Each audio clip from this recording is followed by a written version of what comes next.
Chennai Poes garden இல்லத்தில் அஇஅதிமுக பொதுச் செயலாளர் புரட்சித்தாய் சின்னம்மாவை மாற்றுக் கட்சி நிர்வாகிகள் மற்றும் பல்வேறு அமைப்புகளைச் சேர்ந்தவர்கள் நேரில் சந்தித்து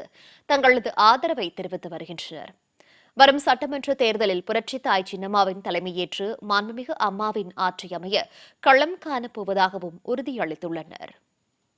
வரும் சட்டமன்ற தேர்தல் குறித்து சென்னை போயஸ் கார்டனில் உள்ள ஜெயலலிதா இல்லத்தில் அஇஅதிமுக பொதுச் செயலாளர் புரட்சித்தாய் சின்னம்மா கழக நிர்வாகிகள் ஆதரவாளர்களுடன் தீவிர ஆலோசனை மேற்கொண்டார். இதனைத் தொடர்ந்து புரட்சித்தாய் சின்னம்மாவின் கரங்களை வலுப்படுத்தும் வகையில் அஇஅதிமுகவைச் சேர்ந்த ராஜபாளையம் தொகுதி முன்னாள் எம்எல்ஏ சந்திரா, விருதுநகர் மாவட்ட அருப்புக்கோட்டை ஒன்றிய முன்னாள் இளைஞரணி செயலாளர் ரவிக்குமார், மதுரை கிழக்கு தொகுதி முன்னாள் மாவட்ட இளைஞரணி இணை செயலாளர் முருகன், ராஜபாளையத்தைச் சேர்ந்த அஇஅதிமுக முன்னாள் நகர இணைச் செயலாளர் ராதாகிருஷ்ணன் ஆகியோர் புரட்சித்தாய் சின்னம்மாவை சந்தித்து பூங்கொத்துகள் கொடுத்து தங்களது ஆதரவை தெரிவித்தனர். அமமுகவைச் சேர்ந்த சிறுபான்மை பிரிவு மாநில செயலாளர் ரபிக் ராஜா, சிறுபான்மை பிரிவு மாநில துணைத் தலைவர் முகமது ராஜா, மாநில வழக்கறிஞர் பிரிவு முன்னாள் துணைச் செயலாளர் குரு முருகானந்தம், விருதுநகர் மாவட்ட எம்ஜிஆர் மன்ற இணை செயலாளர் இருளப்பன், விருதுநகர் மாவட்ட முன்னாள் இலக்கிய அணி செயலாளர் பாலமுருகன்,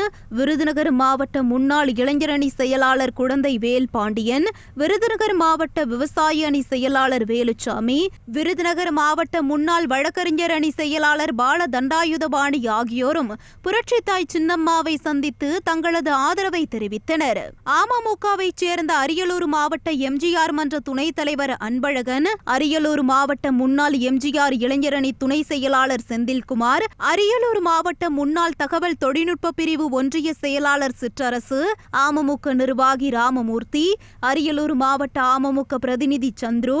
அமமுக ஒன்றிய செயலாளர் கண்ணன், வேலூர் மாவட்ட அமமுக இலக்கிய அணி செயலாளர் முரளி, செங்கல்பட்டு ஒன்றிய கழக செயலாளர் மாரிஜான் உள்ளிட்ட அமமுக நிர்வாகிகள் புரட்சித்தாய் சின்னம்மாவை சந்தித்து தங்களது ஆதரவை தெரிவித்தனர். இதேபோல மேலக்கரந்தை அமமுக முன்னாள் ஒன்றிய மகளிர் அணி செயலாளர் மாரீஸ்வரி, விருதுநகர் மாவட்ட அருப்புக்கோட்டை ஒன்றிய அஇஅதிமுக மகளிர் அணி முன்னாள் இணை செயலாளர் ஸ்ரீகலா, தென்சென்னை மாவட்ட அமமுக வழக்கறிஞர் பிரிவு முன்னாள் பொருளாளர் அறிவழகன், செங்கல்பட்டு மாவட்ட அமமுக முன்னாள் இலக்கிய அணி செயலாளர் அசோகன், செங்கல்பட்டு மாவட்ட ஒன்றிய மகளிர் அணி பொருளாளர் சண்முகப்பிரியா மற்றும்